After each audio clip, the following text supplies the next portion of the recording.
Walking dead अब बड़े पर्दे पर हम सबने उन्हें देखा है। ज़ॉम्बीज ये पॉप कल्चर में हर जगह हैं। मूवीज, टीवी शोज, यहां तक कि किताबों में भी। धीमे घिसटते हुए लाशों से लेकर तेज इन्फेक्टेड मॉन्स्टर्स तक ज़ॉम्बीज हमारी कल्पना को मोह लेते हैं। लेकिन क्या होगा अगर ये फिक्शनल क्रीचर्स हकीकत बन जाएं? क्या होगा अगर सचमुच ज़ॉम्बी अपोकलिप्स हो जाए? ये एक डरावना ख्याल है, बिल्कुल। लेकिन क्या यह सिर्फ कल्पना है या ज़ॉम्बी अपोकलिप्स के पीछे कोई असली साइंस है? चलिए हम इसमें थोड़ा घुसते हैं और सच्चाई और कल्पना में फर्क करते हैं। ज़ॉम्बीज, साइंस फैक्ट और फिक्शन। ओके, तो असल जिंदगी में ज़ॉम्बीज बिल्कुल वैसा नहीं होंगे जैसा हम स्क्रीन पर देखते हैं। साइंस कहता है कि ऐसा होना नामुमकिन है कि मरे हुए लोग अचानक उठ जाएं और दिमाग खाने लगे। लेकिन कुछ रियल लाइफ पॉसिबिलिटीज हैं जो बहुत ज्यादा मिलती जुलती हैं। वायरसेस और पैरासाइट्स के बारे में सोचो। कुछ असल में अपने होस्ट्स के व्यवहार को बदल सकते हैं। उदाहरण के लिए रेबीज जानवरों को एग्रेसिव और डिसोरिएंटेड बना सकता है। ये सुनने में थोड़ा ज़ॉम्बी लाइक लग रहा है ना? अब एक सुपर वायरस के बारे में सोचो, may be a mutated rabies जो काटने से फैलता है। यह वायरस दिमाग को प्रभावित कर सकता है, जिससे एग्रेशन और बेकाबू अर्जेस पैदा हो सकते हैं। इसमें कंटेजियस एलिमेंट को जोड़ें और अचानक एक ज़ॉम्बी अपोकलिप्स इतना इम्पॉसिबल नहीं लगता। History bytes back.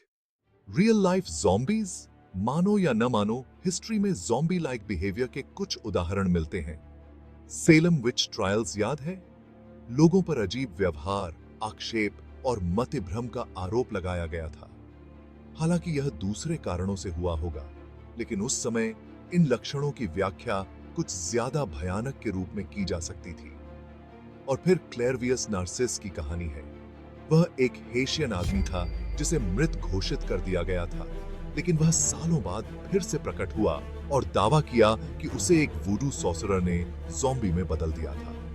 हालांकि यह गलत पहचान और स्थानीय मान्यताओं का मामला था, लेकिन यह ज़ॉम्बीज के आसपास की उत्सुकता को बढ़ाता है। Could it really happen? Experts weigh in. तो एक्सपर्ट्स क्या कहते हैं? क्या ज़ॉम्बी अपोकलिप्स सचमुच हो सकता है? ज्यादातर साइंटिस्ट्स इस बात से सहमत हैं कि एक full blown undead walking zombie scenario बहुत ज्यादा इम्पॉसिबल है। हालांकि एक हाईली कंटेजियस और डिबिलिटेटिंग वायरस से होने वाली महामारी की संभावना को हम नजरअंदाज नहीं कर सकते। मुख्य अंतर, ये इन्फेक्टेड लोग मरे हुए नहीं होंगे, बस बहुत ज्यादा बीमार और संभावित रूप से खतरनाक होंगे। इसे एक सुपर फ्लू की तरह समझें जो तेजी से फैलता है और गंभीर व्यवहार परिवर्तन का कारण बनता है। यह एक डरावना ख्याल है, लेकिन यह असंभव नहीं है। हमें किसी भी संभावना के लिए तैयार रहने की जरूरत है। अपोकलिप्स? Not today. अच्छी खबर, हम लाचार नहीं हैं। मॉडर्न मेडिसिन, वैज्ञानिक प्रगति और वैश्विक संचार नेटवर्क का मतलब है कि हम बड़े पैमाने पर होने वाले प्रकोप से निपटने के लिए पहले से कहीं ज्यादा तैयार हैं। अर्ली डिटेक्शन, क्वारंटीन मेजर्स और वैक्सीन्स और एंटीवायरल ड्रग्स का विकास हमारा सबसे अच्छा बचाव है। ज्ञान ही शक्ति है और संभावित खतरों को समझना सुरक्षित रहने की दिशा में पहला कदम है। याद रखें, घबराहट और डर से कोई मदद नहीं मिलेगी।